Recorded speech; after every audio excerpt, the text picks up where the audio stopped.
Pai, nós clamamos e invocamos o teu santo nome, pedindo a tua graça e a tua unção para manifestação. Que o Senhor nos traga virtude, poder e potência para refletirmos tudo aquilo que o Senhor tem em nós e para nós.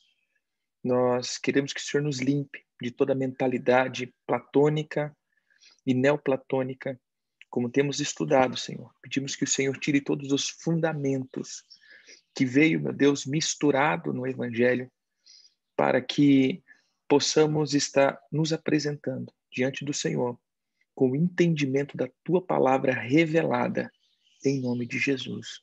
Amém. Amém. Como nós estamos estudando a respeito do neoplatonismo, né, começamos o platonismo e neoplatonismo, mas comecei pelo neoplatonismo, colocando aqui, parece que eles são iguais, mas eles se divergem em alguns pontos, o neoplatonismo com o platonismo. O platonismo, ele crê numa dualidade de deuses, né? Então, existe uma dualidade. O neoplatonismo, eles são monoteístas, ou seja, ele crê somente no que ele chama de uno, ou um. É interessante que para o neoplatonismo existe 3 deuses, que é o uno, a alma do mundo e o mundo. Então, essa é uma característica aí do neoplatonismo. E como eu tenho comentado com vocês ao longo dessa temporada, cada vez que a gente mergulha um pouquinho mais, a gente dá uma... Você começa vendo o tanto de coisa que é mistura, né? O tanto de coisa que foi misturado ao longo do tempo. O tanto de coisa que foi colocado dentro do cristianismo. E em todos os lugares que a gente vai ver essa mesma questão, que o cristianismo ele foi alterado e influenciado pelo neoplatonismo. Eu estava vendo alguns estudos a respeito do neoplatonismo, que em um deles diz assim: com efeito, estas ponderações teológicas caracterizou Deus, né, que é o uno, enquanto plenitude, estabelecendo o monismo idealista que influenciou tanto as religiões pagãs quanto as monoteístas, sobretudo influenciou o cristianismo. Ou seja, há muita coisa neoplatônica misturado na nossa teologia. É muita coisa enraigada neoplatônica que faz com que, na verdade, muitos conceitos não tenham nada a ver com Cristo ou a palavra pura de Cristo.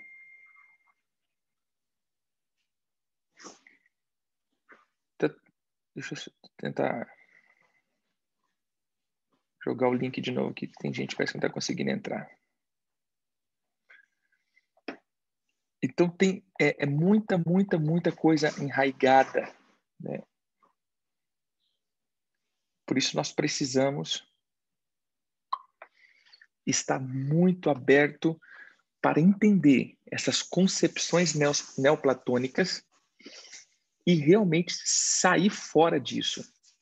Sair fora de uma maneira extraordinária, né? Como eu disse aqui, para o neoplatonismo existe, então, 3 estágios ou três deuses, assim, que eles consideravam como divindade.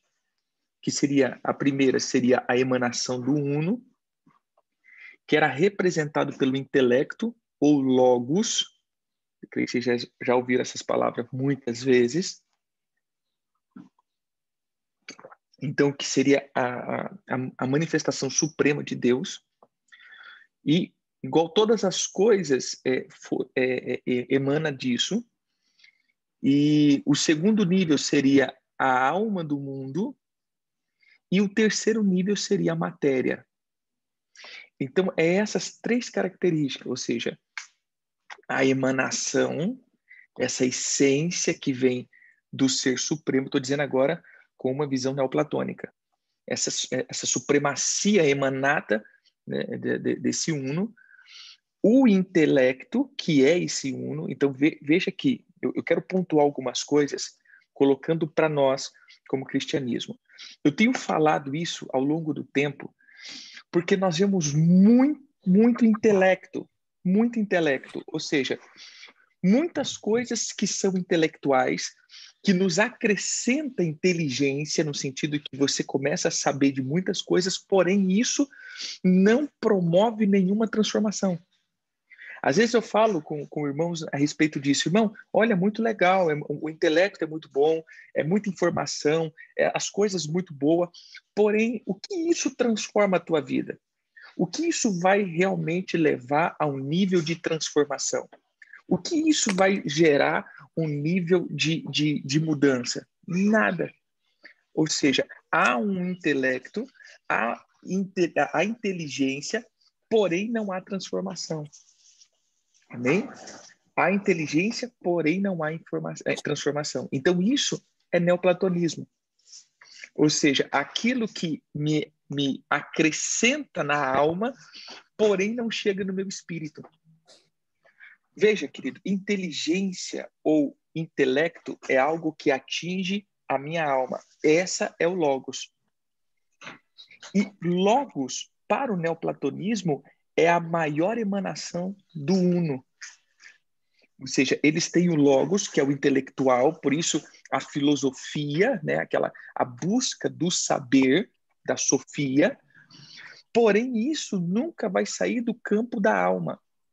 E o Senhor não veio para trazer logos, o Senhor veio para trazer rema, ou seja, o Senhor veio para trazer revelação, e não só intelecto. Todas as palavras de Cristo não tem nada a ver com a nossa intelectualidade, tem a ver com um relacionamento, ou seja, eu não posso saber da palavra, eu tenho que me relacionar com ela, porque a palavra é viva. Entendeu aqui? Ficou claro? Ou seja, hoje nós estamos sabendo a palavra de Deus e não nos relacionando com ela. E Jesus diz isso: aqueles que sabem, que ouvem a minha palavra e não pratica, comer, esse não? É o logo. Esse pega é o... as caixas lá, tá bom? Como é que as caixas chegam? Então, ou seja, aqueles que entram dentro de um relacionamento com a palavra de Deus, porém, quer dizer, entra dentro de uma manifestação da palavra, porém não se relaciona, isso é só intelecto, isso é filosofia. E quantos nós estamos vendo nisso? Ou seja, agindo de uma forma filosófica, agindo de uma forma simplesmente filosófica. Um outro ponto que seria, como nós falamos um pouco ontem, o neoplatonismo, ele tem, então, a emanação do logos, do intelecto. Depois, eles entram, então, com a questão da alma do mundo, que seria essa divindade também. E, por último, a matéria. Para o neoplatônico, a matéria seria como que eu posso dizer, se afastar do logos. Ou seja, a matéria é o afastamento desse logos. Então, a morte seria o aproximar de novo. Ou seja, quando eu deixo essa matéria, eu passo a me aproximar de novo da consciência desse uno. Esse é o pensamento neoplatônico. E quantas vezes nós temos isso dentro da igreja ou dentro do cristianismo, que nós só realmente teremos uma vivência com Deus quando nós entrarmos ou sairmos dessa matéria. E não, Jesus nos ensinou termos experiências e vivências com Deus sendo ser humano, porque nós nunca vamos deixar de ser humano. Lembra? Isso entra no epicurismo. Por isso, Agostinho, ele misturava o epicurismo com o neoplatonismo. Por quê? Porque ele se difunde nisso. A matéria é má. E nós vemos com essa concepção que a matéria é mal, o corpo é mal. Quando o apóstolo Paulo fala do corpo do pecado, ele não está dizendo desse corpo, querido, porque esse corpo aqui é santo. O corpo do pecado é um ser espiritual que danifica a minha alma. Por isso, quando eu me entrego a Cristo, o corpo do pecado vai para a cruz e é enterrado pelas águas do batismo. O batismo é exatamente para enterrar o corpo do pecado, que não tem nada a ver com esse corpo. Esse corpo ele se tornou mortal, porém eu ganharei um outro corpo que será o corpo da imortalidade. Mas, entretanto, contudo, o corpo ou a matéria não é mal. Essa concepção que nós temos da matéria ruim é neoplatônica. E já entrando nesse ponto aqui também, o neoplatonismo, eles não creem na existência do mal. Ele crê, na verdade, que o mal é só a ausência do bem. Gente, quando eu li isso daqui, quantas vezes eu já ouvi crente falando isso? Ou seja, crente no sentido que eu falo de líderes e coisas. Não, realmente o diabo é o oposto de Deus. O diabo, na verdade, é a essência é a falta da essência de Deus. Gente, não, o diabo é um ser que saiu da luz e se tornou trevas, mas ele não é o criador das trevas. Ele, na verdade, ele não tem a glória de Deus e não tem a luz de Deus. Foi arrancado dele a luz porque ele era o símbolo da perfeição e agora ele se tornou não mais o símbolo da perfeição. Um outro ponto é a caracterização que a igreja tem de não lidar com as obras do diabo com muita precisão. Por quê? Porque não existe mal. Quantas vezes a gente já ouviu isso dentro da igreja, né? Né, irmão? Não se preocupa muito com essa coisa, não. É tipo assim, não liga com esse negócio de diabo, não. A gente não pode ficar muito voltado nisso, não. Liga para isso, não. O negócio é nós, é só Deus. Ou seja, por quê? Porque a questão que a gente vê neoplatônica dentro da igreja, ou seja, essa questão é que não existe esse negócio de mal. Não existe, meu irmão. Mal não existe. Mal é quando a gente está fora de Deus. Se a gente está fora de Deus, a gente está no mal. Mas quando a gente anda para Deus, o mal acaba. É a consciência neoplatônica. Ou seja, quanto mais eu alcanço o intelecto, o mal se afasta de mim, porque o mal, na verdade, é a falta do bem, como as trevas é a falta da luz. Então, assim, é só a falta. Então, se eu estou na luz, não tem trevas. Então, tipo assim, não existe trevas, só existe a falta da luz. Entendeu? Então, não existe mal, só existe a falta do bem. Essa é a consciência neoplatônica. E não, querido, o mal é uma pessoa chamada Satanás. E ele tem os seus anjos, que são os demônios. E isso existe, é real, lidamos com isso. Mas a igreja, ela não aprendeu a lidar com isso porque vem com essa consciência, né? Como coloca aqui, nem precisa mexer com isso, meu irmão. Eu lembro de uma vez, quando eu congregava no ministério, que eles falavam assim, olha, nem fala o nome de diabo, senão ele vem. Então, se a gente não fala o nome dele, ele nem implica com a gente. Ele fica para lá, nós fica para cá, né? Ninguém mexe com ninguém e é nós. Então, é uma consciência que as pessoas vão ter, na verdade, é um doutrinamento que viemos do neoplatonismo. E uma outra concepção neoplatônica deixa eu pegar aqui.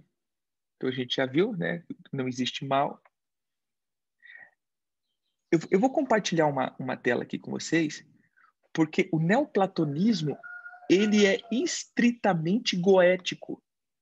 E aí você vai ver que tanto a goética, que era uma característica que o apóstolo Pedro e os apóstolos do primeiro século estavam batendo, porque a goética, como também a gnose, perdão, a gnose, não goética, o gnosticismo era algo que fundamentou também no neoplatonismo, porque o platonismo ele era pautado na deidade Apolo. Então eles adoravam Apolo. Apolo, ele era a deidade a deidade suprema no platonismo. Eles adoravam Apolo. Dentro desse contexto, a gente vai ver que Apolo quem é? Apolo é o deus dos oráculos, então da revelação e das profecias. E aí onde vem, então, a questão da sabedoria, né? Como que eu falei aqui, do intelecto. Como a gente entra para o neoplatonismo, a gente vai ver também que esse intelecto também é adorado. Então, a fonte neoplatônica é gnóstica. Olhando para esse ponto, olha isso daqui. Esse daqui é um site que estuda neoplatonismo, desvendando os deuses. Então, você vai ver que todo o contexto é a filosofia neoplatônica e as mistagogia. Então, você vai ver que é uma adoração aos deuses egípcios, né? O mundo que ele começa a crer no limitado e no ilimitado. Olha que interessante. Esse é um dos trabalhos, né? A gente vai ver que é o Sol e o olho de Ra, que seria o olho que tudo vê. Então, nesse ponto, a gente vai ver que o neoplatonismo ele está intrinsecamente ligado ao misticismo e ao gnosticismo e à adoração ao Sol, que é Apolo, que, em contrapartida, vem Mitras, que também é o Sol. E por que a igreja sempre celebrou dia 25 de dezembro o nascimento de Jesus? Né? Isso é uma mera coincidência. Mas, olhando para um outro ponto, essa questão que eu quero deixar aqui hoje, do ilimitado versus limitado. O que eles criam? Que o ilimitado, que é a essência da emanação desse uno, ele, em contrapartida, lidava com o limitado.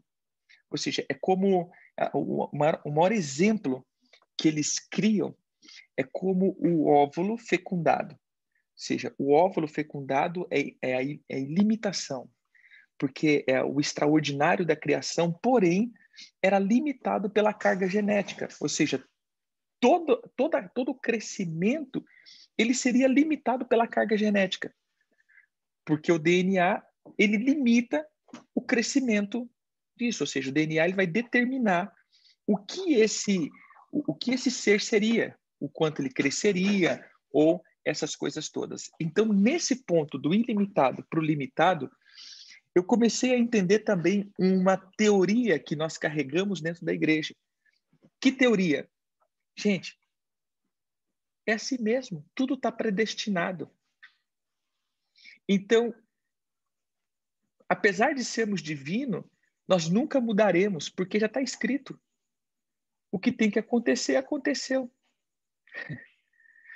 Quantas vezes a gente não vê isso, né? Não, a gente não muda o curso de nada. Simplesmente Deus já escreveu tudo, já está limitado. Ou seja, simplesmente corremos.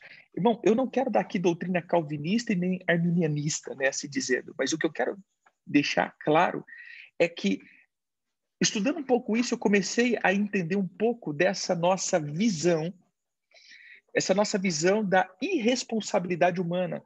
Ou seja, onde nós, como ser humano, não temos responsabilidade por nada. Por quê? Porque já está determinado pelo esse código genético celestial. Já está caracterizado, já está determinado, já está escrito o que vai ser. Então, ninguém, na verdade, muda o curso de nada e não somos responsáveis por nada. Na verdade, só estamos correndo o curso daquilo que já foi escrito.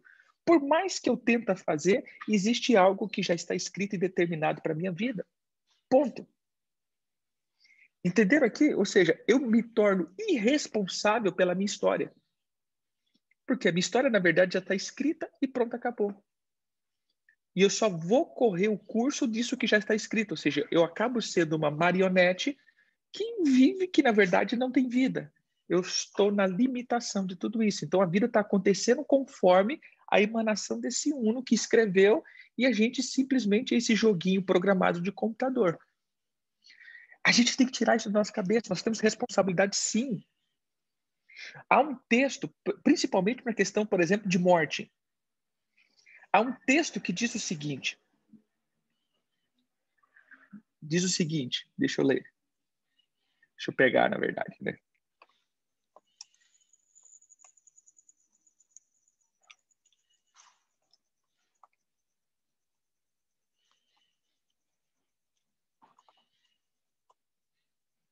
Deixa eu ver se eu acho também.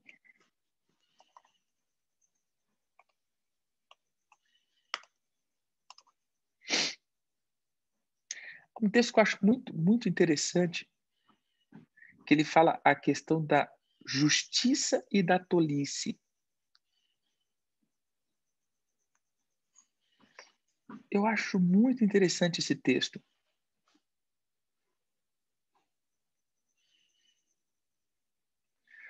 Está em Eclesiastes 7. Tudo isso vi nos dias da minha vaidade. Há justo que permanece na sua justiça e há perverso que prolonga os seus dias na sua perversidade. Aí ele coloca assim: não seja demasiadamente justo, nem exageradamente sábio. Por que te destruiria a ti mesmo? Versículo 17 agora. Não seja demasiadamente perverso, nem seja louco. Por que morreria fora do tempo? Espera aí. Não seja demasiadamente justo e não seja demasiadamente perverso. Não seja demasiadamente justo ou sábio, porque você se destruiria, porque entraríamos no legalismo. Já viu aquelas pessoas que as regras acabam governando eles? Ele tem tanta regra que ele acaba não vivendo. 2, não seja demasiadamente perverso. E essa é o ponto que eu entro. Por que você morreria fora do tempo? Então, tem como eu apressar o advento da minha chamada? Entendeu aqui? Tem como eu apressar a minha morte com o meu grau de perversidade. Então, se tem como eu entrar nos ciclos de adiantamento, então tem um determinante ser humano nisso tudo. Não somos marionetes, somos agentes ativos da nossa história. Mas essa consciência neoplatônica dentro de nós faz com que simplesmente vivamos a vida dizendo: deixa a história, deixa o destino, isso é obra do destino. Né? Isso é obra do destino, meu irmão. Na verdade, o destino já escreveu, está escrito nas estrelas, né? É obra do destino aí que eu viveria tudo isso, e aí entraria para muito mais coisas. E aí, nisso, coloca agora junto isso. A obra do destino associado com a inexistência do mal, então a vida é assim mesmo. Ponto. Quantos cristãos não vivem isso? Não, é assim mesmo, é Deus que quer para mim. Não, essa bagunça toda aqui, essa destruição, não, é Deus que está me testando. Ou seja, a gente vai deixando as coisas levarem. Isso, na verdade, são pensamentos neoplatônicos, não é cristianismo, querido, porque o Senhor nos deu autoridade para transformar as coisas, temos autoridade de governo para transformar. Em Cristo Jesus fomos resgatados com autoridade. Em Cristo Jesus paramos de ser escravo. Em Cristo Jesus temos agora uma história ativa e uma posição ativa da nossa história. Em Cristo Jesus nós temos autoridade. É lógico que tudo está debaixo do governo dele e nada sai debaixo do governo e da ciência dele. Porém, nós somos agente criativo de todas as coisas também.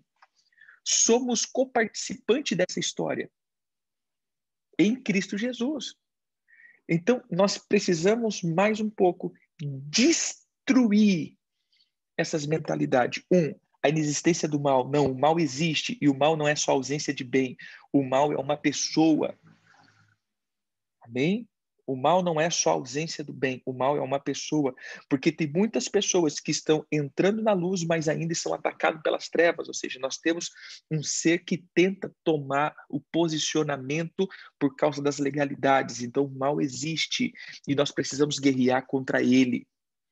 Eu até abro um parênteses aqui, falando um pouco falando a respeito disso. nós precisamos, nessas estações, dar um plus um pouco mais a respeito dessa área da libertação. Eu não sei se você reparou, mas esse ano, o ano passado, perdão, o que mais ficou em evidência? Dentro dessa enfermidade não existe remédio, entre aspas. Existe o teu próprio corpo combatendo. Então, essa foi a temporada onde o sistema imunológico do corpo foi suplementado. Então, o que a maioria do ser humano está fazendo? Suplementando, para que o sistema de defesa possa combater bem. Isso acontece também no corpo de Cristo. Veja, todos os ministérios que entendem de guerra conseguiram avançar um pouco mais, mas todos aqueles que desprezavam a guerra caíram. Por quê? Sistema imunológico, como o corpo. Todo corpo que tinha um sistema imune mais reforçado passou pela enfermidade e conseguiu prosseguir, mas todo corpo que estava debilitado no seu sistema de defesa morreu. Então, assim também é no corpo de Cristo. Querido, mais uma vez eu estou dizendo, esse é o ano de fortificar o sistema de imunidade, ou seja, o sistema de defesa. Aprenda sobre isso, aprenda sobre a guerra, aprenda sobre a libertação. Eu não estou dizendo de levar a tua igreja a ser um quartel-general, mas o que eu estou dizendo é, precisamos fazer com que todos aprendam a guerrear, a ser o sistema de defesa também, ter o seu sistema de defesa muito bem colocado. Um outro ponto do neoplatonismo, que a matéria é má. Não, querida, a matéria não é mal. As coisas que o Senhor nos dá não é mal. Essa terra não é má. Na verdade, nós somos responsáveis de trazer a glória de Deus. Somos a glória de Deus para a criação e a criação nos serve. Então, para com esse negócio de mongismo, onde eu tenho que me desligar da matéria, porque a matéria me atrapalha a servir a Deus. Não, querido. Na verdade, o que me atrapalha de servir a Deus são os meus pecados e iniquidades. Tudo que Deus criou é bom. Quando a gente vê na criação e Deus viu que isso era bom, criou a luz, criou a água, criou a matéria, criou a terra, criou as árvores, criou os animais, e tudo isso era bom. Então Deus não criou nada mal. Ah, mas apóstolo, o diabo veio e tomou conta. Então, por isso você está aqui, para destruir as obras do diabo como Cristo destruiu. Amém? A matéria é boa, porém pode estar escravizado. E esse é o nosso papel, tirar a escravidão da matéria. Amém? Isso está lá em Romanos, que diz que a criação, eu creio que está em Romanos, a criação geme, esperando a revelação dos filhos. Amém? Para tirar a escravidão daquele que o escravizou. E o último ponto que a gente falou, é do intelecto, do logos, que é o supremo ser. Não, querido, nós não andamos pelo logos, nós andamos pela rema. Então, em nome de Jesus, para de só aprender a Bíblia. Coloque ela em prática. Jesus diz isso, aquele que ouve minha palavra e não pratica, esse é um tolo. Mas aquele que ouve a minha palavra e coloca em prática, esse é o sábio. Então, a Bíblia não é para ser aprendida, a Bíblia é para ser vivida. A Bíblia, querida, a palavra de Deus não é para ser decorada. A palavra de Deus é para ser uma arma de transformação. Se ela não entrar no teu espírito, não vale de nada. E eu digo isso com toda certeza e convicção e sem medo de errar. Quem já fez teologia sabe quantos professores ateus são professores de teologia. Se você pegar uma faculdade, existem professores ateus que são mentores teológicos. Por quê? Porque para falar de Deus qualquer um fala, para ensinar a Bíblia qualquer um ensina, porém para vivê-la só aqueles que estão em Cristo Jesus. Então a Bíblia não é para ser falada somente, para ser decorada e para ser só aprendida na alma, é para se relacionar com ela no espírito. A palavra de Deus, eu tenho que andar com ela, porque a palavra, ela é uma pessoa, Jesus Cristo. Amém? O verbo que se fez carne não é um intelecto, é um ser, é Jesus, que nos transforma. Então eu tenho que conviver e me relacionar e não só saber. Quantos conhecedores da palavra a gente vê por aí, porém que não vive nada daquilo que sabe? O que nós precisamos é não só decorar, porém botar em prática. Botar em prática. Desse jeito. Amém? Amém, queridos? Isso é neoplatonismo, que, mais uma vez, enraizado dentro do nosso cristianismo. Então, esse é um tempo de arrancar isso e viver o verdadeiro evangelho. Amém? Você pode colocar de novo a mão na tua cabeça. Pai, em nome de Jesus, nós arrancamos o véu da Grécia, da Roma, do Egito, e todas essas mentalidades neoplatônicas nós arrancamos agora e declaramos a tua potência sobre nós. Que a tua palavra pura e verdadeira entre no meio dos teus filhos, arrancando toda a contaminação. Mas eu abençoo para que eles vivam com excelência, em nome de Jesus. Amém. Amém, queridos? Deus abençoe. Shalom, shalom.